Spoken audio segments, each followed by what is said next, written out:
안녕하세요. 시카고 라디오 청취자 여러분. 새로운 마음으로 시작하신 2021년, 계획하신 대로 뜻하신 만큼 잘 보내고 계신가요? 특히 아이들이 있는 청취자분들이 계시다면 요즘처럼 아이들의 활동이 제한될 때 자녀들과 사이좋게 잘 지내고 계신지 궁금합니다. 어떤 것이 좋은 자녀 양육 방법일까 고민하는 분들이 많으실 거예요. 저도 그중 한 사람입니다. 제가 아는 분이 미국 내 한 고등학교에서 근무하시는데요. 그 일을 시작하시기 전에 이렇게 많은 학부모가 직접 학교에 아이들 일 때문에 연락하는 줄 몰랐다고 합니다. 제 지인은 이런 말씀을 하시더군요.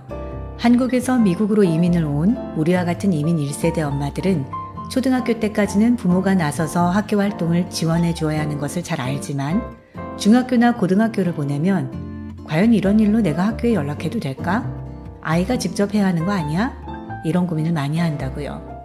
그런데 미국인 학부모들이 아주 적극적으로 아이를 위해 선생님에게 연락해서 놀랐다고 말했습니다. 이런 행동을 좋은 자녀 양육 방식으로 생각할지 아니면 과잉 보호로 생각할지 그것은 저마다 생각이 다를 거예요. 저는 이런 모습을 긍정적으로 생각하지 않기 때문에 이 방식을 택하지는 않을 겁니다.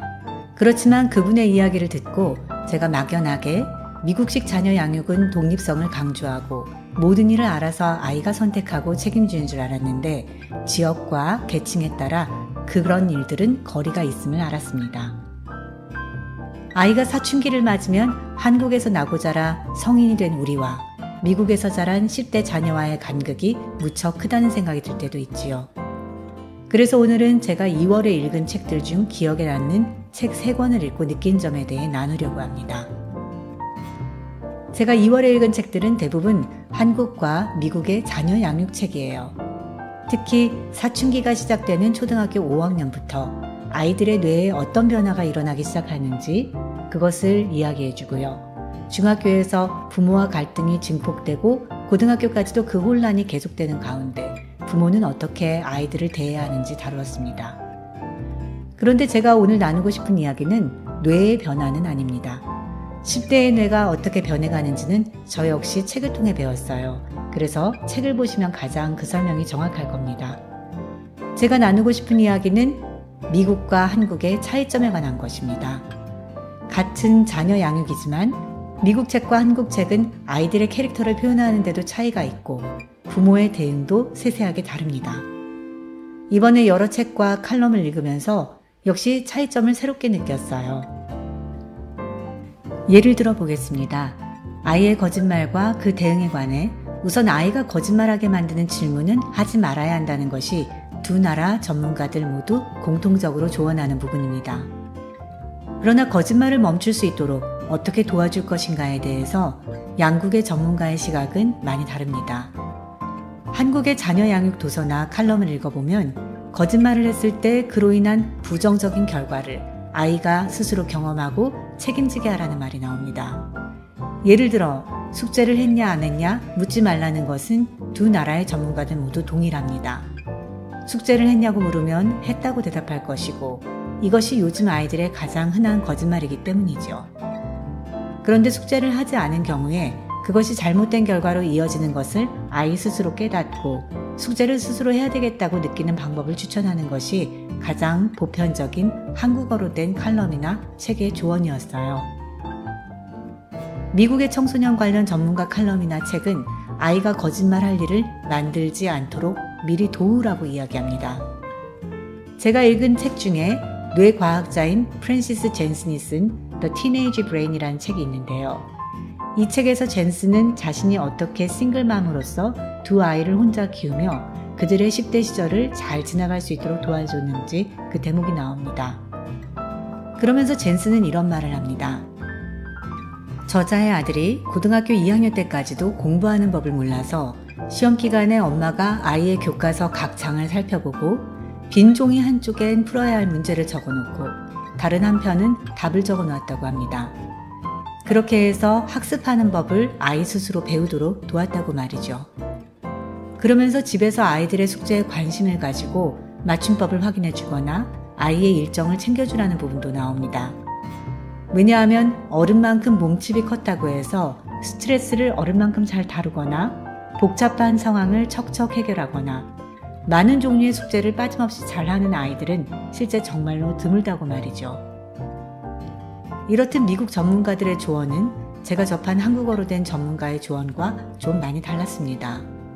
예를 들어 숙제와 관련한 부분을 보면 숙제를 했는지 안 했는지 마감일이 되기 전에 직접 열어서 확인하고 아이가 숙제를 안 했을 경우에 잘 마칠 수 있도록 도와주라고 합니다.